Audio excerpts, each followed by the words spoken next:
Alors, mauvaise nouvelle, les amis, pour le Switch 2950.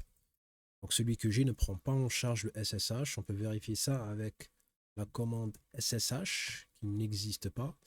Il y a également Show IP SSH qui n'existe pas non plus. Nous avons aussi Show SSH.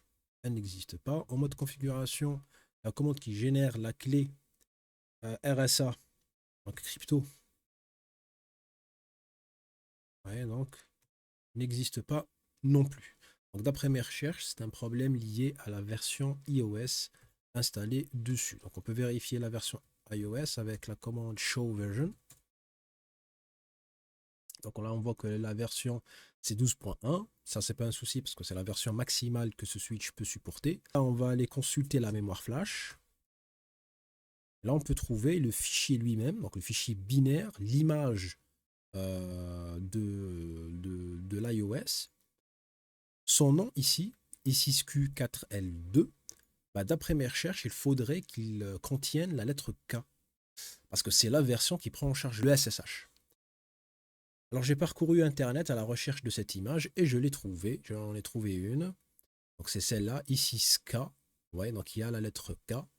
Et cette version, je vais devoir la transférer dans la mémoire flash du switch et configurer le boot à partir de ce fichier. Donc je vais faire l'opération. Je vais la faire tout de suite. Pour le faire, on va utiliser un logiciel, un client ou plutôt un serveur TFTP. Parce qu'on va utiliser le protocole TFTP pour faire le transfert. Là aussi, vous allez trouver en description le lien de téléchargement du logiciel à partir de GitHub. J'adore GitHub. Première étape, c'est la configuration du réseau. Donc là, je vais configurer la carte réseau. Donc il faut configurer la carte réseau avec une adresse IP quelconque, hein, peu importe. Pas besoin aussi de mettre la passerelle. J'ai attribué à cette carte réseau l'adresse IP 10.0.0.1 avec le masque 24. Puis je connecte, je m'assure que mon PC est connecté au switch que je veux, sur lequel je veux installer la version iOS, comme ceci. Puis on va devoir configurer une adresse IP également sur le switch. Donc pour ça, on va attribuer une adresse IP au VLAN 1. On entre en mode configuration.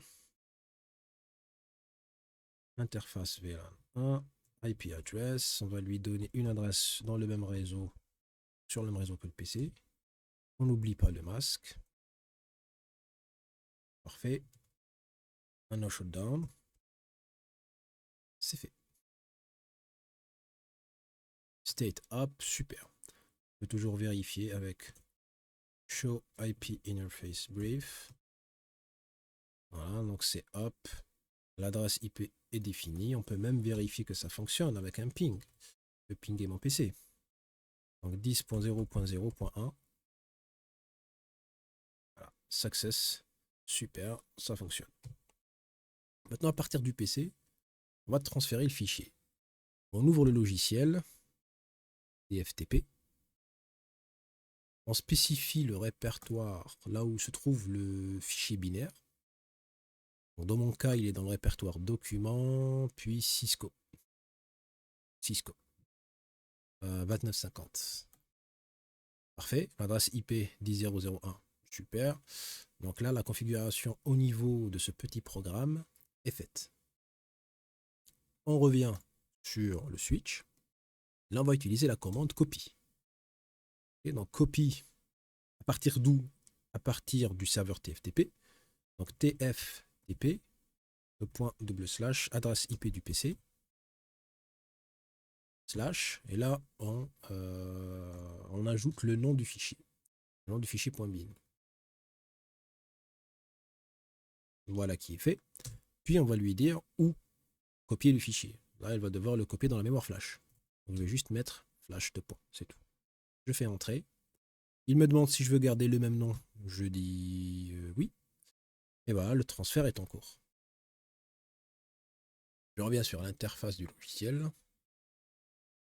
Là, on voit bien que le transfert est en cours. On attend que le transfert se termine. Le transfert s'est effectué avec succès. On va toujours faire une vérification avec drflash. Mon fichier bin se trouve ici. Et c'est la bonne version. C'est celle qui contient la lettre K. Bien. Maintenant, je vais utiliser la commande. Je vais d'abord entrer en mode config et je vais utiliser la commande boot system. Et je lui donne le chemin vers le fichier.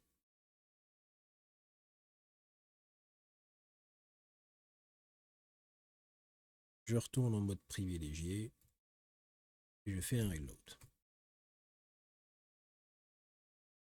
Je confirme la modification.